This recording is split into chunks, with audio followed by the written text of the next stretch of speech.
Morning. शुरुआत नतीजों से करें, बताइए बाजार शुक्रवार के बाद कौन कौन से अहम नंबर्स हैं? मॉर्निंग पूजा। देखिए, सबसे पहले एफएनओ में ग्लेनमार्क फार्मा, यहाँ पर नतीजे अगर आप देखें तो ऑलमोस्ट एज पर एस्टिमेट्स आपको देखने को मिल रहे हैं, जहाँ पर रेवेन्यू 3,350 करोड़ ये एस्टिमेट लगाकर चल रहे थे। इसके मुकाबले अगर आप देखें तो 3,387 करोड़ का आंकड़ा यहाँ पर आपको देखने को मिला है। बात करें अगर आप कामकाजी मुनाफे की तो 600 करोड़ का एस्टिमेट था और बिल्कुल अनुमान के मुताबिक यहाँ पर आपको नतीजे देखने को मिले। खास तौर पर अगर आप देखें तो मार्जिन के फ्रंट पर ऑलमोस्ट एज पर एक्सपेक्टेशंस हैं और मुनाफा 350 करोड़ एस्टिमेट था और 348 करोड़ बिल्कुल अगर आप देखें तो एज पर एस्टिमेट्स यहाँ पर नंबर देखने को मिले। ABFRL नतीजे आप देखें तो यहाँ पर काफ़ी बढ़िया देखने को मिल रहे हैं ऑपरेशनल आधार पर। एक तो पिछले साल के मुकाबले जो लॉस है वो नैरो हुआ है और जो मार्जिन है वो 13.3% से बढ़कर 14.8% हो गए। 13.1% का बाजार एस्टिमेट लगा रहा था। एबिटा 567 करोड़ का एस्टिमेट था, इसके मुकाबले 635, यानी नंबर्स अनुमान से काफ़ी बेहतर है। GNFC के जो नंबर्स हैं थोड़े से मिक्स साइड पर माने जाएंगे। कारण ये कि रेवेन्यू में 9% की गिरावट आपको पिछले साल के मुकाबले देखने को मिली है, लेकिन जो मुनाफा है ये काफ़ी बढ़िया देखने को मिला। 41% की बढ़त यहाँ पर है। मार्जिन 4% से बढ़कर 6.9% के हो गए और कामकाजी मुनाफा ये 57% बढ़ा है। बात करें कुछ कैश के नतीजों की तो बजाज कंज्यूमर केयर नतीजे काफ़ी कमज़ोर है। स्टॉक में बड़ा रनअप भी आया था कुछ समय पहले, लेकिन अब रेवेन्यू पिछले साल के मुकाबले 2% घटी है। कामकाजी मुनाफे में 28% की गिरावट है। मार्जिन जो कि 15% के थे घटकर 11% हो गए हैं और मुनाफा भी आप देखें तो 31% घटा है। बोरोसिल रिन्यूएबल्स यहाँ पर भी नतीजे थोड़े से मिक्स साइड पर माने जाएंगे। एक तो मार्जिन क्योंकि इस बार एबिटा लॉस हुआ है 10 करोड़ का और पिछले साल के मुकाबले जो रेवेन्यू है इसमें 10% की बढ़त देखने को मिली है। मुनाफे की बात करें तो पिछले साल के मुकाबले इस बार भी घाटा जो है बढ़ा है, 16 करोड़ से अब 27 करोड़ का घाटा यहाँ पर आपको देखने को मिला है। कैमलिन फाइन साइज नतीजे आप देखें तो थोड़े से मिक्स साइड पर है। रेवेन्यू 12% बढ़ी है। कामकाजी मुनाफा ये काफ़ी बढ़िया है, 24 करोड़ से बढ़कर 100 करीब 49 करोड़ आ गया है।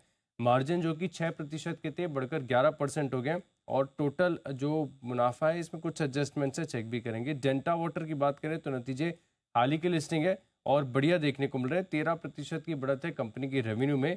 जो एबिटा है इसमें 123% का इजाफा है, यानी 8 करोड़ से बढ़कर 18 करोड़।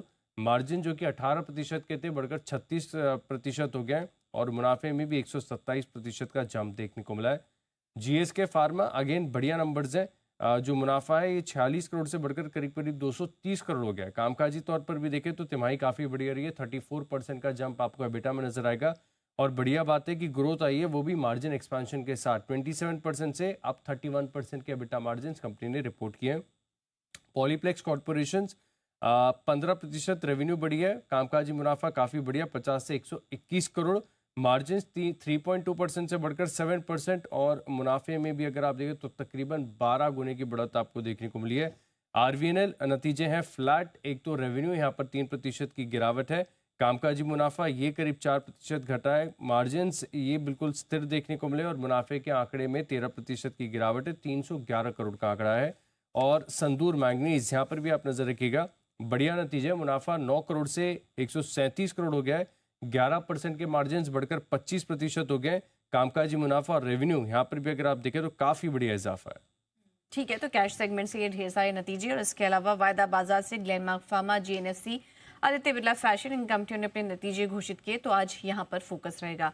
आशीष बताइए खबरों वाले शेयर्स और ट्रिगर्स आज के लिए। बिल्कुल, सबसे पहले अगर बात करें तो आज के बड़े इवेंट्स में रिजल्ट्स हैं ABB के, तो यहाँ पर आप फोकस रखिएगा। इसके अलावा एजैक्स इंजीनियरिंग यहाँ पर आप देखें तो इशू प्राइस है 629 रुपये का, 1270 करोड़ का इशू साइज था। पूरा OFS और सब्सक्रिप्शन यहाँ पर 6.06 टाइम्स का देखने को मिला था, तो इसकी लिस्टिंग है, नजर रखिएगा। ज्योति स्ट्रक्चर्स राइट्स इशू आज से खुल रहा है, ऑफर प्राइस है 16 का, तो यहाँ पर आप रखेंगे नजर। एक्स डेट के लिहाज से अगर आप देखें तो ऑयल इंडिया इंटरम डिविडेंड है 7 रुपये का, तो इसके स्टॉक के प्राइस में आपको एडजस्टमेंट देखने को मिलेगा। और ध्यान रखिएगा कि आज US के मार्केट्स बंद है क्योंकि वॉशिंगटन का बर्थडे, इसी के चलते वहाँ पर बाजारों में है छुट्टी।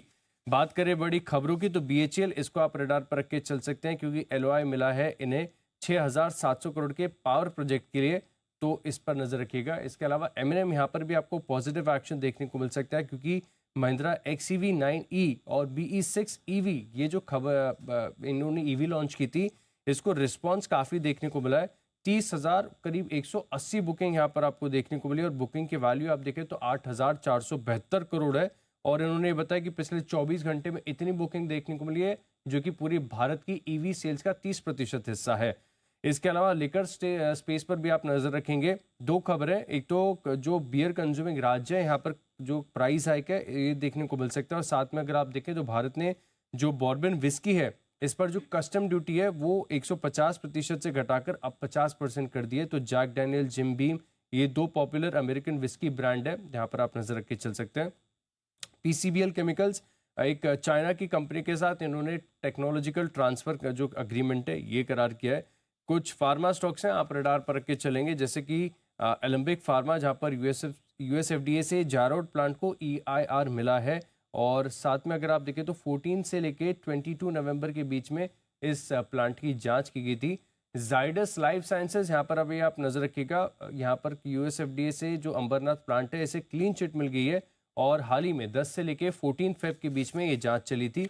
अब बड़ा इंटरेस्टिंग फंड एक्शन है, हालांकि कुछ सिग्निफिकेंट नहीं है, लेकिन अगर आप देखें तो काफी सारे प्रमोटर्स ने इस गिरते बाजार में खरीदारी की। एक एक करके सभी के नाम बताता हूं। आप आर्केट डेवलपर्स यहाँ पर आप नजर रख के चल सकते हैं, क्योंकि 14 फेब को ओपन मार्केट से 1 लाख शेयर जो है प्रमोटर्स ने खरीदे हैं। जिंदल स्टील एंड पावर, यहाँ पर भी अगर आप देखें तो करीब 9,50,000 शेयरों की खरीद की गई है, और इसके बाद एक प्रमोटर एंटिटी की हिस्सेदारी थोड़ी सी बड़ी है। जाइगल प्रीपेड, यहाँ पर भी अगर आप देखें तो स्टॉक में प्रमोटर RAN वेंचर्स ने 0.05%, बड़े कम खरीदे लेकिन 65,000 शेयरों की खरीदारी की है। GMR एयरपोर्ट्स, यहाँ पर भी अगर आप देखें तो प्रमोटर एंटिटी ने करीब 0.02% हिस्सेदारी यानी 20 लाख शेयरों की खरीदारी की है। ओपन मार्केट के साथ में 12 से लेकर 13 फेब के बीच में हुई है। सिमिलरली अगर आप देखें तो पैसा लाओ डिजिटल, यहाँ पर भी प्रमोटर्स ने खरीदारी की है, और ट्रांसपोर्ट कॉरपोरेशन ऑफ इंडिया, यहाँ पर भी आप देखें तो प्रमोटर ने तकरीबन 13 फेब को आसपास ओपन मार्केट से 8,095 शेयरों की खरीदारी की है। ठीक है, तो ढेर सारी खबरें हैं। अमूमन वीकेंड के बाद हम देखते हैं सोमवार को काफ़ी सारी खबरें होती हैं, तो इस पर आज फोकस रहेगा। थैंक यू आशीष आपका ये पूरे अपडेट के लिए। लेकिन चलिए